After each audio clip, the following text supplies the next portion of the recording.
लाल किताब जो आईना है भविष्य का, उसे जानिए देश के प्रमुख अनुभवी और विशिष्ट लाल किताब ज्योतिष श्री रविंदर रावत जी के साथ।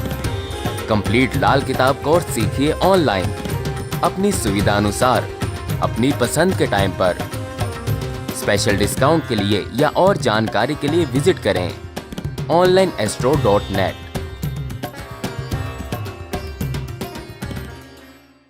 नमस्कार दोस्तों, मैं रविंदर रावत आप सभी का स्वागत करता हूं आप ही के चैनल में जिसका नाम है योर एस्ट्रो है। दोस्तों, आप सभी जानते हैं कि सुख की कामना हर किसी को होती है और सुख के लिए ही इंसान अपना कर्म करता है। जब कर्म करता है तो उसे धन की प्राप्ति होती है, जब धन की प्राप्ति होती है तो वो उसे अपने गृहस्थी, अपने परिवार, इन चीज़ों पर लगाता है और उसके द्वारा उसे चैन की नींद और आराम मिलता है। दोस्तों, ये सारी बातें एक दूसरे से जुड़ी हुई हैं और ग्रहों का और कुंडली के घरों का इसमें बड़ा प्रभाव। आज हम चर्चा करने वाले हैं आपके चौथे घर, जो केंद्र का एक इम्पॉर्टेंट घर माना जाता है, जिसे सुख का स्थान कहते हैं, जहाँ पर चंद्रमा पक्के घर के होते हैं, बृहस्पति उच्च के होते हैं और मंगल नीच के होते हैं। दोस्तों, जब चौथा घर अपना प्रभाव देता है तभी इंसान को सुख की प्राप्ति होती है। और अगर चौथा घर आपको सुख देने पे आ गया तो चाहे आपके पास उसको खरीदने के लिए, उस साधन को जुटाने के लिए पैसे हो या ना हो, लेकिन आपको उस सुख की प्राप्ति जरूर होती है। दूसरे लोग आपको स्वतः ही वो चीज़ सौंप देते हैं। चौथे घर का जीवन में बहुत महत्व है। तो दोस्तों, आज इस वीडियो में हम चर्चा करेंगे चौथे घर के बारे में, इसमें बैठे ग्रहों का प्रभाव के बारे में और किस तरह से हम इसे अच्छा रख सकते हैं, किस तरह से नेगेटिव ग्रहों को हम कंट्रोल कर सकते हैं। लेकिन दोस्तों, ये सारी चर्चा करूं उससे पहले आपसे निवेदन है, अगर आप चैनल पर नए हैं तो चैनल को सब्सक्राइब कर लें, बेल बटन को दबा दें और ऑल वाला ऑप्शन जरूर चुन लें, ताकि हमारे द्वारा जो भी वीडियोस बनती हैं उसकी नोटिफिकेशन आपको टाइमली मिलती रहे। दोस्तों, चौथा घर रात का घर माना जाता है, बुढ़ापे का घर माना जाता है। इसमें बैठे हुए ग्रह आपके जीवन के अंत समय पर अपना पूरा एक्शन दिखाते हैं। चौथे घर में अकेला कोई भी ग्रह तो वो चंद्रमा से शत्रुता नहीं करता, लेकिन उसका प्रभाव चंद्रमा से जरूर जुड़ जाता है और कहीं ना कहीं चंद्रमा शुभ या अशुभ हो जाता है। दोस्तों, चौथे घर में जो भी ग्रह बैठते हैं उसका असर जहाँ पर शनिदेव बैठे हों उस घर में जाता है। चौथे घर को उत्तर पूर्व की दिशा माना गया है। दोस्तों, चौथे घर को सुख साधनों का माना जाता है। अक्सर दोस्तों, आपने देखा होगा कई लोग बहुत परिश्रम करते हैं लेकिन उन्हें फल नहीं मिलता, या उन्हें पैसा भी मिलता है लेकिन वो उन चीज़ों का, उन साधनों का भोग नहीं करते। कई आपने मार्केट में ऐसे लाले देखे होंगे, ऐसे दुकानदार देखे होंगे, ऐसे व्यापारी देखे होंगे जिनका काम बहुत बड़ा है, लेकिन वो काम ऐसा है कि जिसके लिए उन्हें होलसेल मार्केट में एक छोटी सी दुकान पर काम करना पड़ता है, जहाँ दिन भर में ही लाखों की, करोड़ों की डील होती है, लेकिन वो अपने काम में इतने व्यस्त होते हैं कि उन्हें दिन में अपने खाने खाने का भी समय नहीं मिल पाता। देर सवेर वो खाना खा रहे हैं, रात को देर सवेर अपने घर पहुंच रहे हैं और सुबह जल्दी से जल्दी उनको घर से निकलना पड़ रहा है अपने काम की वजह से। दोस्तों, ऐसी स्थितियां आपने अक्सर देखी।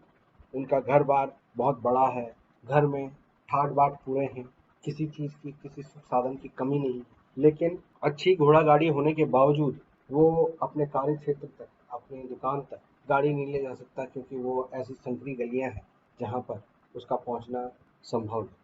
इसलिए उसे पैदल या रिक्शे में जाना पड़ता है, ट्रेनों के धक्के खाने पड़ते हैं, और वो सब कुछ करता है, कर्म करता है, पैसा कमाता है, लेकिन भोग नहीं। अगर कुंडली का चौथा घर कमजोर हो तो ऐसे इंसान को जीवन में सुखों का अभाव रहता है, भले ही उसके पास सुख साधन क्यों ना हो। और जिनका ये घर अच्छा होता है उन्हें मुफ्त में ही दोस्तों के द्वारा, रिश्तेदारों के द्वारा, माता पिता के द्वारा, बिना काबिलियत के, बिना गुण और कर्मों के, फिर भी वो उन सारी चीज़ों का भोग कर पाते हैं। तो ये सारा खेल चौथे घर का होता है। चौथे घर में अगर सूर्य आते तो ऐसा इंसान जीवन में, खानदान में कुछ अलग हटकर काम करता है, रेशम का कीड़ा कहलाता है, खुद पत्ते खाता है, आने वाली पीढ़ी के लिए रेशम छोड़ जाता है।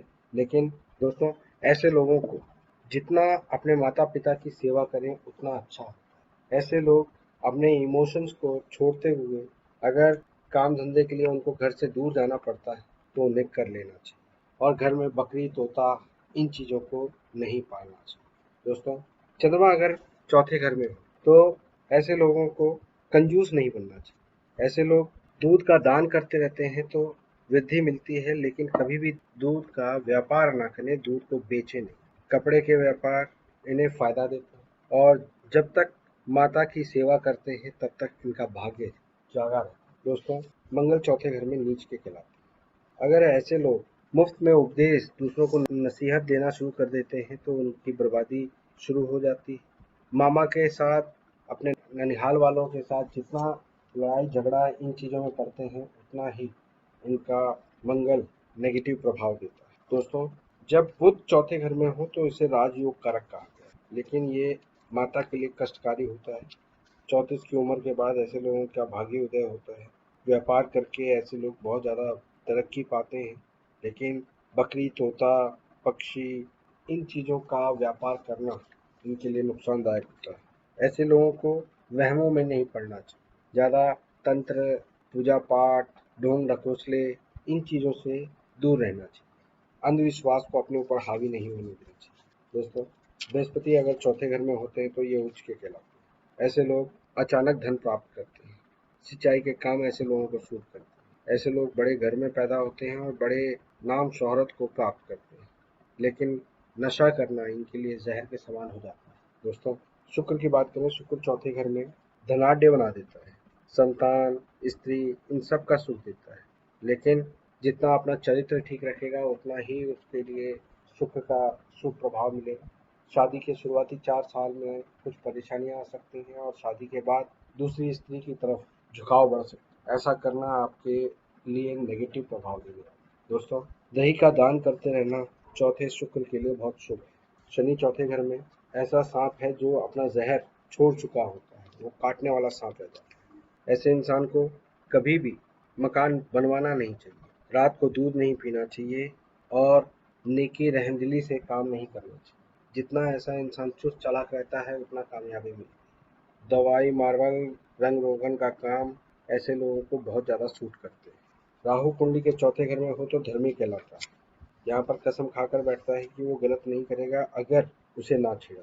जिसके राहु चौथे घर में हो वो जब जब घर के अंदर टॉयलेट, सीढ़ी, छत केवल इनको छेड़ता है तो उसके लिए परेशानियाँ आती है। ऐसे इंसान को घर के अंदर कोयला इकट्ठा करके नहीं रखना चाहिए। चांदी शरीर पर ज़्यादा धारण करनी चाहिए और चंद्रमा को उपाय के जरिए मजबूत करना चाहिए। दोस्तों, कुंडली के चौथे घर में अगर केतु तो ऐसे इंसान को पुत्र संतान में देरी हो सकती है। जितना अपने कुल पुरोहित का आदर मान सत्कार करेंगे उतना ही उसके लिए फायदेमंद है, लेकिन नशा करना उसके लिए खतरनाक हो जाता है। कुत्तों को मारना उसके लिए नेगेटिव प्रभाव देता है। जितना हो सके चौथे केतु वाले इंसान को अपने कुल पुरोहित के आशीर्वाद को बनाए रखना चाहिए। हमेशा उनका आशीर्वाद लेते रहना चाहिए और अपने बड़े बुजुर्गों के रीति रिवाजों को, अपने कुल पुरोहितों को, अपने कुल देवताओं को कभी भी साइड लाइन नहीं करना चाहिए। तो दोस्तों, उम्मीद करता हूँ कि आज की इस वीडियो से आपको कुछ नई जानकारी हासिल हुई होगी। वीडियो पसंद आई हो तो लाइक और शेयर जरूर करें। फिलहाल के लिए मैं अपनी वाणी को विराम देता हूँ। ओम नमः शिवाय।